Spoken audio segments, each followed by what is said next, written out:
Ce qu'on appelle une toxi-infection alimentaire, c'est le fait d'attraper par un aliment une bactérie, un virus ou un parasite. Donc ça, c'est une infection intestinale.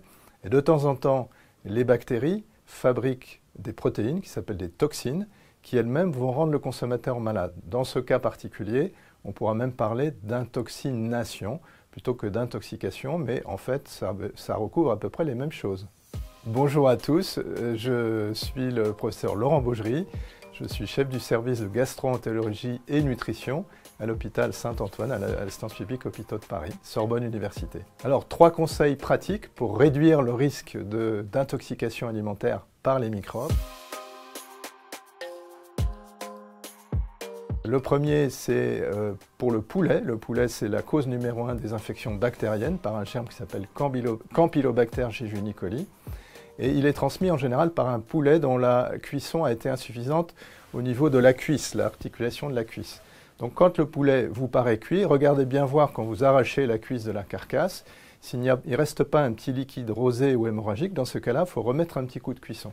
Et comme ça, on va prévenir la plupart de ces infections bactériennes. Pour ce qu'on appelle des intoxinations, c'est-à-dire se rendre malade par des protéines que le plat a fabriquées quand il était à température ambiante.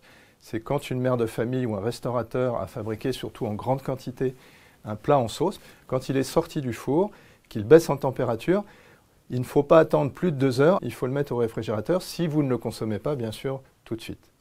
Troisième conseil, pour éviter quelque chose qui peut être très embêtant, qui est une parasitose du poisson cru, lorsque vous consommez un ceviche, un tartare, par exemple, de poisson. Si vous êtes à la maison, il suffit de congeler le dit poisson, sauf les poissons d'élevage, 1 semaine dans votre congélateur domestique 4 étoiles.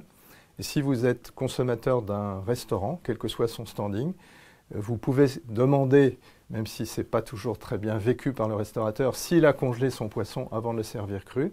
Et comme ceci, vous saurez si vous êtes ou non exposé au risque de cette parasitose.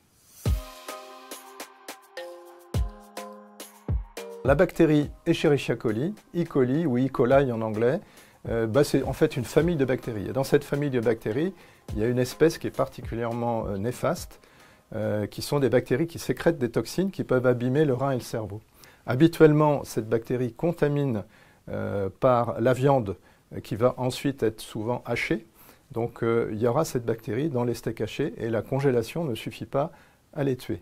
Donc la façon de se débarrasser de ces bactéries, c'est de cuire la viande hachée à cœur, c'est-à-dire c'est un code couleur, il faut qu'elle soit brune à cœur. Si votre steak n'est pas haché, en le poêlant aller-retour, ça suffit à supprimer ces bactéries. Et puis ces bactéries ont aussi, dans les dernières années, contaminé via les bovins des pousses de germes de soja, mais ça peut être d'autres légumes. Et là, la prévention, c'est d'essayer de laver mécaniquement un petit peu les légumes avant de les consommer.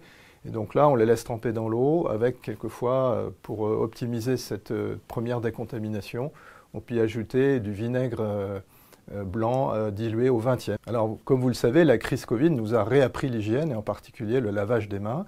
Alors, quand on se passe les mains au savon, on se frictionne les mains au savon avec tous les replis, etc. En fait, mécaniquement, on élimine les bactéries. La mère de famille ou le père de famille qui fait la cuisine à domicile, une fois, par exemple, qu'elle a cassé des œufs crus, qui peuvent contenir sur leur coquille des salmonelles, eh bien, il faut se laver les mains avant de continuer à faire la cuisine. Et puis quand, en particulier au moment du pic hivernal épidémiologique des gastroentérites, pour éviter que les bactéries qu'on a souvent attrapées par les aliments se diffusent au reste du foyer familial, il faut se laver les mains impérativement avant de passer à table, tout le monde le sait. On ne partage pas les objets de toilette, les brosses à dents, les couverts, et on se sèche les mains avec du papier. Alors ce qu'on appelle la gastro, c'est un orage digestif. Tout va très bien, puis tout d'un coup, on ne se sent pas bien, on se met à vomir, on a souvent de la diarrhée, parfois un peu de fièvre. Alors quand c'est très bref et qu'il n'y a pas de fièvre, ça peut être ce qu'on appelle juste une indigestion. On a trop mangé, trop gras, trop arrosé, et puis ça va durer quelques heures et c'est fini. Mais le plus souvent, cette gastroentérite, elle va traduire la présence d'un intrus dans l'intestin qui est soit un virus, soit une bactérie.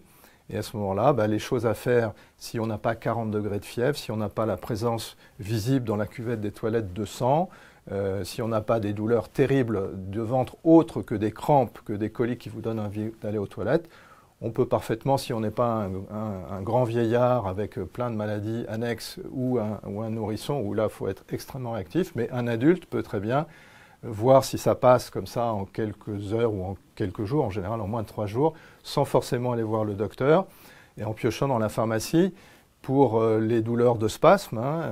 Et puis surtout, il faut bien s'hydrater, bien boire. Et puis l'eau ne suffit pas. Pour ne pas se déshydrater, il faut aussi manger du sel, donc par exemple du riz bien salé, et puis du sucre. Qu'est-ce que c'est que le sucre ? Ça peut être le sucre contenu dans le Coca-Cola, mais attention, le Coca-Cola ne contient pas de sel, donc il faut prendre du sel en plus du Coca-Cola. Ou ça peut être tout simplement ce qu'on appelle des glucides, de l'amidon. L'amidon, on en trouve dans le riz, dans les pâtes, dans le pain. Donc on peut très bien cuire du riz, bien cuire des pâtes, bien le saler, boire tout ce qu'on veut à côté, et comme ça, on va se réhydrater tranquillement. Si on vomit, évidemment, c'est pas facile de s'hydrater. Il faut prendre des toutes petites quantités de façon très répétée. Voilà, il faut se tester et on finit toujours par garder un petit peu quelque chose.